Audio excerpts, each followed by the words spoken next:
Warzone Season 3. Here are the top 5 AR rifles with the least amount of recoil. For this testing, we had to pull out 2 ARs out of the system, called the wildcards.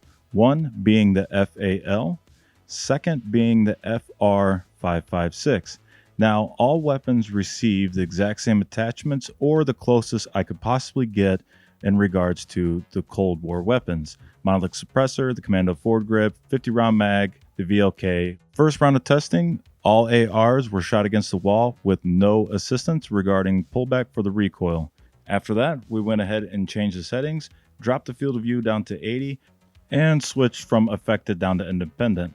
The next thing on our list was to see how well we can control the recoil and what kind of pattern it's going to put on the wall as far as its accuracy. Next, I tested the long range to see how well this thing can hold onto a post at long distance. And last but not least, the last thing I did was field test it.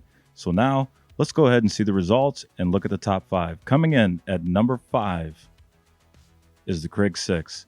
While this was a very close race, this had one of the best non-assisted recoils, and it held really well downrange, but I didn't like the side to side, so that's where it kind of lacked overall, and with its unassisted aiming. Coming in at number 4, the Ram 7. The Ram 7 actually got a little bit of a boost here recently, and it does fairly well. It didn't have one of the best non-assisted recoils, but its aim assist, it did really well. Holding it on target seemed to show that it was fairly easy to do and had one of the better reap patterns. Now let's take a look at number 3. And today, M13 lands in this spot. A lot of people consider this to be the marshmallow gun, but out of all the ARs in Warzone currently, this thing had one of the best unassisted recoil pattern. Accompanied with its ability to stay on target and ease of control and not a whole lot of bouncing around while shooting, this weapon really helps secure its spot in the number 3 position. Now, number 2. As you were expecting, or maybe you weren't, it's the Grau. It's famous for its low amount of recoil and loved by many.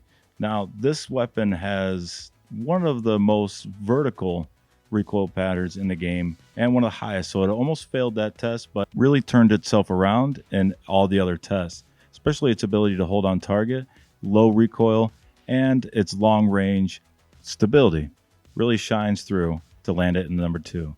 Now let's go ahead and take a look at the number 1. Some of you might have guessed it, some of you didn't, but I was not expecting the results that I got out of this weapon, and it is the Kilo 141.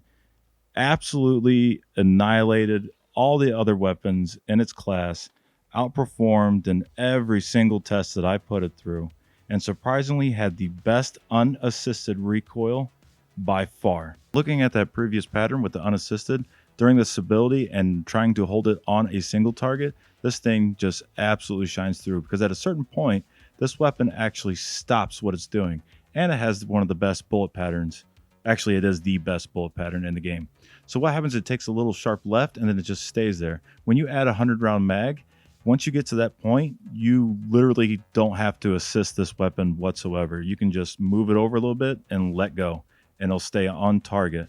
One of the most impressive recoils in the game, if not the best one in the game.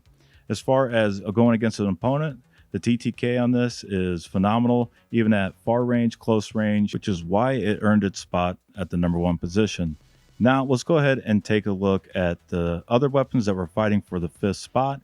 One being the QBZ. That one was very close to pulling it off. Had one of the better recoil patterns, but not as good as the others. Now the AN94, that was very close as well. It has a really good recoil pattern, kind of like the M13, but towards the end of the 50 round mag, it really starts to kind of go haywire.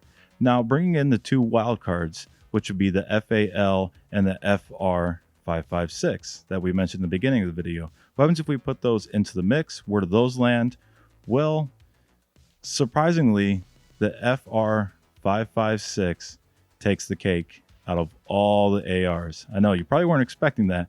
So that concludes our top 5 lists in Warzone Season 3.